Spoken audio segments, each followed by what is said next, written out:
ஒரு கொடியை கூட அவங்களுக்குன்னு தனியாக அவங்களால டிசைன் பண்ண முடியாத அளவுக்கு இன்னொருத்தருடைய அடையாளத்தை, அராப் கல்ச்சரை அவங்களுடைய அடையாளமாக எடுத்துக்கிட்டு பிலிஸ்டைன்ஸ் அப்படின்னு பைபிளில் நம்ம படிச்சிருப்போம். இப்போ பைபிளில் பார்த்தீங்கன்னா தாவீது, சாலமோன் அவங்களாம் இருக்காங்க, நம்ம அதெல்லாம் பார்த்துருக்கோம்ல. அவங்களுடைய பெயர் பொறிக்கப்பட்ட விஷயங்கள்லாம் நம்ம நீங்கள் கண்டுபிடிச்சிருக்கோம். அப்போ உண்மையாகவே தாவீதுன்னு ஒருத்தர் வாழ்ந்தாருன்றதுக்கான எவிடன்ஸ் நம்ம கிட்ட இருக்கு, ப்ரூஃப் இருக்கு. பாலஸ்தீனர்களும் ஒரு மன்னர் சொல்லுங்க, அவங்க ஆட்சி பண்ணது யாரு, அவங்களுடைய ஆட்சியாளர்கள் யாரு, அவங்க யாருக்கு கீழே வாழ்ந்தாங்க, எதுவுமே இல்லை.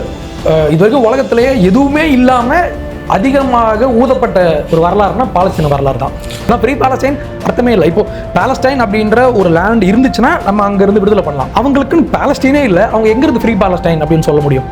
அடையாளம் இல்லாதவங்க இவங்களுடைய அடையாளத்தை திருடுறாங்க. இது ஒரு அடையாளம் இல்லாத ஒரு பொய், ஒரு கட்டுக்கதை.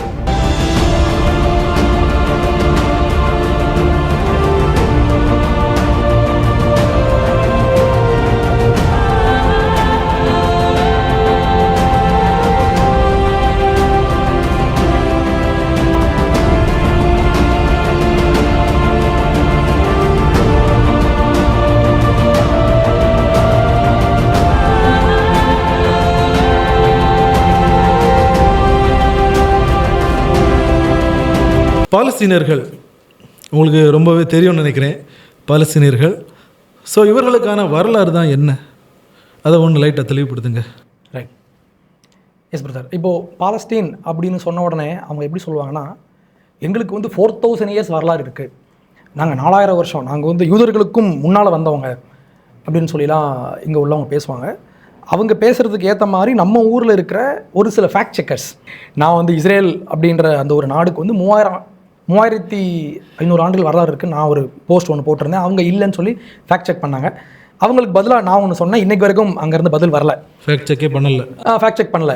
அவங்க என்ன இஸ்ரேல் இப்போ தான் வந்தாங்க, இஸ்ரேலுடைய நாட்டுக்கான வரலாறுன்றது ரொம்ப ரொம்ப கம்மியான ஒரு வரலாறு, பாலஸ்தீன மக்கள் யூதர்கள் வர்றதுக்கு முன்னாலே அங்கே வந்துட்டாங்க அப்படின்ற மாதிரி ஒரு சில விஷயங்கள்லாம் அவங்க ஃபேக்ட் செக் பண்ணி போட்டிருந்தாங்க. நம்ம அதை மறுத்து பேசியிருந்தோம். இந்த விஷயம் எங்கேருந்து வருதுன்னு பார்த்தீங்கன்னா, அந்த பாலஸ்தீன ஆக்டிவிஸ்ட் இருப்பாங்கல்ல, அவங்க சொல்லுவாங்க எங்களுக்கு 4000 இயர்ஸ் வரலாறு இருக்குது அப்படின்னு சொல்லுவாங்க. ஆனால் ஒரு கேள்வி, 4000 வருஷம் வரலாறு கொண்ட ஒரு நாட்டுக்கு, இப்போ ஒரு நாடு அப்படின்னா அவங்களுக்குன்னு ஒரு சில வரலாறு இருக்கும், அவங்களுக்குன்னு தனி மொழி இருக்கும், தனி அடையாளம் இருக்கும், அதுக்கான இன்ஸ்கிரிப்ஷன்ஸ் இருக்கும், அதுக்கான ஆர்கியாலஜிக்கல் எவிடன்சஸ் இருக்கும், அவங்களுக்கான நாணயங்கள் இருக்கும். இப்போது உலகத்திலேயே பாலஸ்தீன் அப்படின்ற அந்த ஒரு நாட்டுக்கு தான் இந்த மாதிரி எதுவுமே கிடையாது. எங்கேயுமே பாலஸ்தீன மொழி, பாலஸ்தீன் அப்படின்னு சொல்லி அவங்களுக்குன்னு தனியான ஒரு மொழி. இப்போ ஜூஸுக்கு ஹீப்ரு அப்படின்ற ஒரு மொழி உண்டு, நமக்கு தமிழ் அப்படின்ற அடையாளம் உண்டு இல்லையா? நம்ம ஊரில் ஒவ்வொரு எத்தனை குரூப்ஸுக்கும் ஒரு அடையாளம் உண்டு, மொழி தான் ஃபஸ்ட்டு.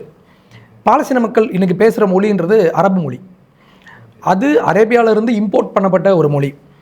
அவங்களுடைய கலாச்சாரம் அரேபிய கலாச்சாரம். சொல்லப்போனால் அரேபியாவில் வந்தேரிய மொழின்னு சொல்லலாம். வந்தேரிய மொழி மட்டும் இல்லை, வந்தேரிய கலாச்சாரம், வந்தேரிய மதம் எல்லாமே இவங்க இங்கேருந்து இம்போர்ட் பண்ண விஷயந்தான்.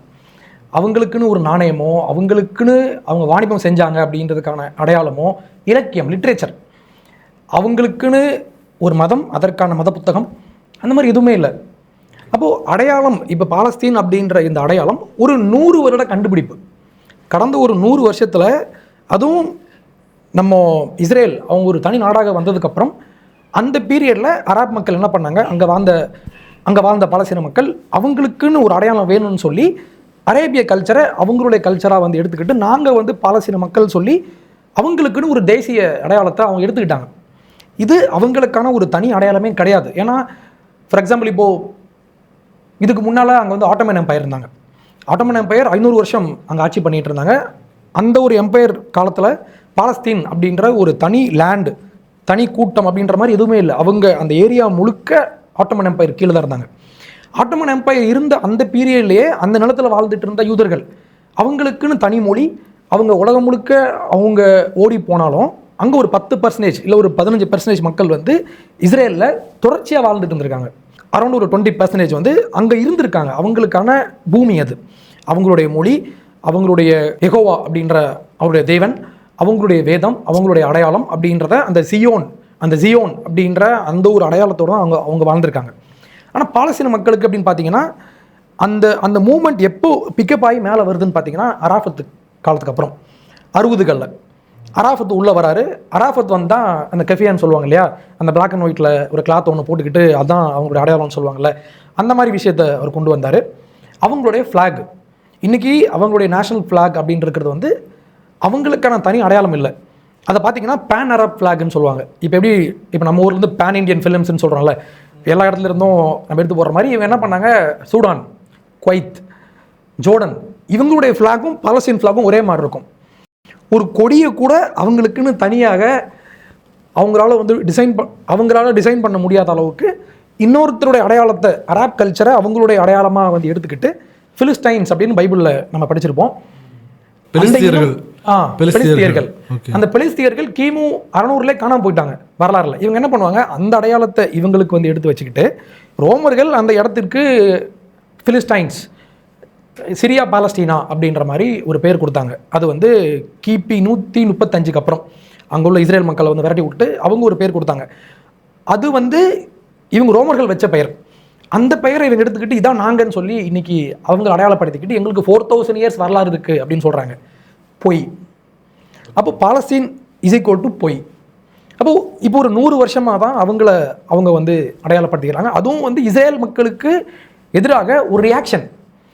இவங்க ஹீப்ரூ, ஜூ அப்படிங்கிற ஒரு அடையாளத்தை அவங்களுக்கு எடுத்த உடனே நாங்களும் மேலே வரோம் பாருன்னு சொல்லி ஒரு ஒரு ஒரு எதிராக பண்ண விஷயந்தான். நீங்கள் சொல்லுறது பார்த்தா ஒரு பொய்யான அடையாளம். அவங்களுக்குன்னு எந்த ஒரு அடையாளமும் இல்லை. அவங்களுக்கான எந்த ஒரு ஆர்கியாலஜிக்கல் எவிடன்ஸ் இல்லை. ஆர்கியாலஜியில் நம்ம பார்க்குறோம்ல, அங்கேருந்து தோண்ட வந்து இஸ்ரேல் ஜூஸ் வாழ்ந்ததற்கான அடையாளம் அங்கே இருக்கு. அவங்க வாழ்ந்ததற்கான அடையாளம். சமீபத்தில் கூட ஒரு வீடியோ பார்த்தேன், 3000 ஆண்டுகளுக்கு முன்புள்ள ஒரு ஆசிரிப்பு கூடாரத்தை கண்டுபிடிச்சதா வீடியோ வைரலாக வந்துட்டு இருந்துச்சு. ரைட். அங்கே தோண்ட வந்து யூதர்கள் கட்டின தேவாலயம், அவங்க கட்டின அரண்மனைகள், அந்த மெனோரான்னு சொல்லுவாங்கள்ல, அவங்க தேவாலயத்தில் வச்சிருக்கிறதுக்கான அந்த விஷயங்கள், இதெல்லாம் தோண்ட இன்றைக்கும் அங்கேருந்து எடுத்துக்கிட்டே இருக்காங்க. ஓகே. ஆனால் பாலஸ்தீன மக்களுக்கான ஒரு தனியான ஒரு எவிடன்ஸ் எங்கேயுமே கிடையாது. முக்கியமாக ஆர்கியாலஜி ரொம்ப முக்கியம்ல, எங்கேயுமே இல்லை. மொழி, அவங்களுக்கான இலக்கியம், அவங்களுக்கான முன்னோர்கள் யார் கிடையாது.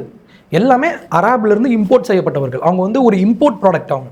அதே மாதிரி இப்போ இஸ்ரேல் அப்படின்னு எடுத்துக்கிட்டிங்கன்னா சவுல் இருக்கார், தாவீது இருந்தார், சாலமோன் இருந்தார் சொல்லி ஒரு நீண்ட ஒரு வரலாற்று தொடர்ச்சி அவங்களுக்கு உண்டு.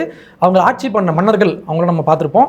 பைபிள் அப்படின்றத தாண்டி பைபிளுக்கு வெளியே இப்போ சாலமன் ஆட்சி பண்ண அந்த ஃபோர்ட்ஸ் இருக்கும்ல, கோட்டைகளெல்லாம் வந்து இன்றைக்கி நம்ம ஆர்கியாலஜியில் நம்ம கண்டுபிடிச்சிருக்கோம். பாலஸ்தீனர்களுக்கு ஒரு மன்னர் சொல்லுங்கள், அவங்களை ஆட்சி பண்ணது யார், அவங்களுடைய ஆட்சியாளர்கள் யார், அவங்க யாருக்கு கீழே வாழ்ந்தாங்க, எதுவுமே இல்லை. இது வரைக்கும் உலகத்திலேயே எதுவுமே இல்லாமல் அதிகமாக ஊதப்பட்ட ஒரு வரலாறுனா பாலஸ்தீன வரலாறு தான். ஆனால் ஜூஸ் வந்து அவங்க பூர்வ குடிகள், அவங்க வரலாறு 3500 வருஷம் இன்னைக்கு வரைக்கும் தொடர்ச்சியாக ஒரே மொழி, ஒரே கடவுள், ஒரே பண்பாடு, எல்லாமே அவங்களுக்குன்னு ஒரு தொடர்ச்சி இருக்குது, ஒரு கண்டினியூட்டி இருக்குது. பாலஸ்தீன மக்களுக்கு அப்படி கிடையாது. அவங்க வந்து நேரத்துக்கு ஏற்ற மாதிரி ஒவ்வொரு நேரம் ஒரு அடையாளத்தை வந்து அவங்க எடுத்துப்பாங்க. ஓகே பிரதர், நீங்கள் பைபிள்லேருந்து அழகான சில வரலாறுகள் சொன்னீங்க. ஸோ கிறிஸ்தவர்கள் வந்து பைபிளை வந்து ஸ்பிரிச்சுவல் புக்காக பார்க்குறாங்க இல்லையா? ஸோ அல்லாமல் ஒரு டாக்குமெண்ட்ரி புக்காக பார்த்தா கூடவே ஒரு எவிடன்ஸ் தானே அது பைபிளுங்கிறது. ஏன்னா பைபிள் இருக்கிற எல்லாமே ஆர்கியாலஜிக்கல் எவிடன்ஸாக ப்ரூவ் ஆகிட்டு இருக்கு.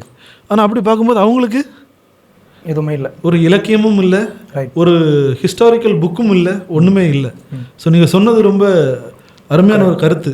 கரெக்ட். இப்போது நம்ம வந்து பைபிளை ஒரு மத புத்தகமாக பார்த்தாலும் அட்லீஸ்ட் நீங்கள் அது ஒரு டாக்குமெண்ட், எப்படி இப்போ நம்ம வந்து திருக்குறளை பார்க்குறோமோ அதே மாதிரி நம்ம பார்த்தா கூட அப்படி கூட அவங்களுக்கு எதுவுமே இல்லை. ஒரு இலக்கியம் இப்போ பைபிளில் பார்த்தீங்கன்னா தாவீது, சாலமோன் அவங்களாம் இருக்காங்க, நம்ம அதெல்லாம் பார்த்துருக்கோம்ல, அவங்களுடைய பெயர் பொறிக்கப்பட்ட விஷயங்கள்லாம் நம்ம கண்டுபிடிச்சிருக்கோம். அப்போ உண்மையாகவே தாவீதுன்னு ஒருத்தர் வாழ்ந்தாருன்றதுக்கான எவிடன்ஸ் நம்ம கிட்ட இருக்குது, ப்ரூஃப் இருக்குது. இப்போ ஜூஸ் பார்த்தீங்கன்னா அவங்களுடைய பைபிள் இருக்குது, அவங்களுடைய தோரா இருக்குது, நெவிம், கேட்டுவிம் அப்படின்ற மாதிரி அவங்களுக்கான அந்த ஹீப்ரூ பைபிள் இருக்குது. பாலஸ்தீன மக்களுக்கு என்ன இருக்குது? குரான் மட்டும்தான் இருக்குது. அப்போ குரான் எப்போ வந்துச்சு? கிபி 600க்கு அப்புறம். ஓகேங்களா? அப்போது அவங்களுடைய வரலாறு அப்படின்றதே அரேபிய அவங்களுடைய மத புத்தகம்னு கூட அவங்களுக்கு ஒன்றும் கிடையாது. இது நம்ம ஒரு கவனிக்க வேண்டிய ஒரு விஷயம். நம்ம வந்து கேட்குறோம், நீங்கள் வந்து எவிடன்ஸ் கொடுங்க. பாலஸ்தீன மக்கள் வாழ்ந்தாங்கன்னா 4000 இயர்ஸ் அப்படின்னு பேசுறது மட்டும் கிடையாதுல்ல, அதுக்கான எவிடன்ஸ் என்னன்னா ஜீரோ, எதுவுமே இல்லை. அவங்களுக்கான இலக்கியம், கல்ச்சர், வரலாறு எதுவுமே கிடையாது. எல்லாமே இங்கேருந்து எடுத்த விஷயங்கள், அப்ராப்ரியேட் பண்ணப்பட்ட விஷயங்கள். அதே மாதிரி இன்னொரு விஷயம், அவங்க நம்புறாங்கல்ல குரான் சொல்லி, அந்த குரானில் கூட இஸ்ரேல் என்ற பெயர் தான் இருக்குது. ஒரு 40 இடத்துக்கு மேலே இஸ்ரேல மக்கள், யூதா அப்படின்ற மாதிரி அவங்களுடைய அந்த இனத்தோட பெயரும் அந்த நாட்டுடைய பெயர் தான் போட்டிருக்க தவிர பாலஸ்தீன் அப்படின்ற மாதிரி ஒரு வார்த்தை கூட இல்லை. பாலஸ்தீன்ன்ற அந்த நாட்டுக்கான அடையாளம் 4000 years அப்படின்னா ஒன்றாவது இருக்கணும், எதுவுமே இல்லை. அவங்களுடைய மத புத்தகத்தில் கூட இல்லை. ஓகே, அப்போ ஒரு மதமாக கூட அவங்களுடைய பெயர் அங்கே மென்ஷன் பண்ணப்படலை. அந்த இஸ்ரேல் அப்படின்ற அந்த தேசம் யூதர்களுக்காக வாக்களிக்கப்பட்டது, அது ஒரு ப்ராமிஸ்ட் லேண்ட் அப்படின்றத குரான் ஒத்துக்குது. ஓகே, அதனால் பாலஸ்தீன மக்கள்ன்ற மாதிரி ஒரு தனித்துவமான ஒரு இனத்துக்கான எந்த ஒரு விஷயமும் அவங்க புத்தகத்தில் இல்லை. ஓகே, இப்போ இது மூலமாக நம்ம பார்க்குறது Palestine equal to 0. Palestine is equal to 0, hence proved. நிறைய புதிய விஷயங்கள் சொன்னீங்க. அப்போ இந்த ஃப்ரீ பாலஸ்டைன் சொல்கிறதும் ஒரு பொய்யான பிரச்சாரமாக எடுத்துக்கலாமா? பாலஸ்தீனே இல்லை, அங்கே என்ன ஃப்ரீ பாலஸ்டைன்? அதான் நான் சொல்லுவேன், அவங்க வந்து ஓசி பாலஸ்தீன் இல்லைனா வந்து விலையில்லா பாலஸ்தீன் அப்படி தான் நான் சொல்லுவேன். ஏன்னா ஃப்ரீ பாலஸ்டைன் அர்த்தமே இல்லை. இப்போ பாலஸ்டைன் அப்படின்ற ஒரு லேண்ட் இருந்துச்சுன்னா நம்ம அங்கேருந்து விடுதலை பண்ணலாம். இப்போ இந்தியாவில் அவங்க பிரிட்டிஷ் வந்து ஆட்சி பண்ணாங்க, நம்ம வந்து ஃப்ரீ இந்தியான்னு நம்ம வந்து பேசுறதுக்கு ஒரு காரணம் இருக்குது. அவங்களுக்குன்னு பாலஸ்டீனே இல்லை, அவங்க எங்கேருந்து ஃப்ரீ பாலஸ்டைன் அப்படின்னு சொல்ல முடியும்? இது ஒரு அடையாளம் இல்லாத ஒரு பொய், ஒரு கட்டுக்கதை. இதில் ஒரு கேள்வி கூட தோன்றதை நான் கேட்குறேன். நீங்கள் பேசும்போது எவிடன்ஸ்ன்னு சொன்னீங்கல்ல, ஆனால் இந்த இஸ்ரேலுக்கு எதிராக பேசுகிறவர்கள், பாலஸ்தீனத்திற்கு ஆதரவாக பேசுகிறவர்கள் யாருமே எந்த எவிடன்ஸையும் காட்டுறது இல்லையே, எதனாலையா இருக்கும்? அவங்க எவிடன்ஸ் காட்ட மாட்டாங்க. அவங்க என்ன சொல்லுவாங்க, ஏற்கனவே இங்கே இருக்கிற விஷயத்த அவங்களோட தான் மாற்றுவாங்க. இப்போ என்ன சொல்லுவாங்க, சொல்லுவாங்க. இப்போ எப்படி சொல்கிறாங்கன்னா இயேசு கிறிஸ்துவே ஒரு பாலஸ்தீனர் தான். ஓ, அப்படி கொண்டு போயிட்டாங்க. இப்போ ஒரு 2 yearsக்கு முன்னால் இவர் மறைந்த போப் இருக்கார் இல்லையா, அவர் என்ன பண்ணார், எருசலேமில் போயிட்டு இயேசு கிறிஸ்து பிறந்த இடத்துல இயேசு கிறிஸ்துவனுடைய அந்த ஸ்டாச்சுவை வச்சுட்டு அதில் போயிட்டு கெஃபியாவை போடுறாரு. கெஃபியான்றது பாலஸ்தீன அடையாளம். அவங்க சொல்கிறாங்க இது வந்து இயேசு கிறிஸ்து ஒரு பாலஸ்தீனர் தான். அப்படி வந்து போஸ்டர்லாம் இப்போ ஒட்டிக்கிட்டு இருக்காங்க. இயேசு கிறிஸ்துவோடைய உருவத்து மேலே அந்த கெஃபியாவை போட்டு விட்டு இவர் பாலஸ்தீனர்னு சொல்கிறாங்க. அப்போ என்னென்னா அடையாளம் இல்லாதவங்க இவங்களுடைய அடையாளத்தை திருடுறாங்க. நீங்கள் சொன்னது மாதிரி போஸ்டர் ஓட்டுற வேலை தான் பண்ணிட்டு இருக்காங்க. அதாவது அந்த பெயர் மாற்றம் அப்ரோப்ரியேட் பண்ணுறாங்க, இவங்களோடது அவங்களோட சொல்லி அப்ரோப்ரியேட் பண்ணுறாங்க. Okay brother, okay. நிறைய விஷயம் மக்களுக்கு புரிஞ்சிருக்கும்னு நினைக்கிறேன். பாலஸ்தீன வரலாறு என்பது ஒன்றுமே இல்லை. ஆன்சர் அதுதான். நம்ம எங்கே தான் சுற்றி வளைச்சி வந்தாலுமே ஆன்சரில் பார்க்கும்போது 0, ஒன்றும் இல்லை. எந்த ஆர்காலஜிக்கல் எவிடன்ஸும் இல்லை, எதுவுமே இல்லை.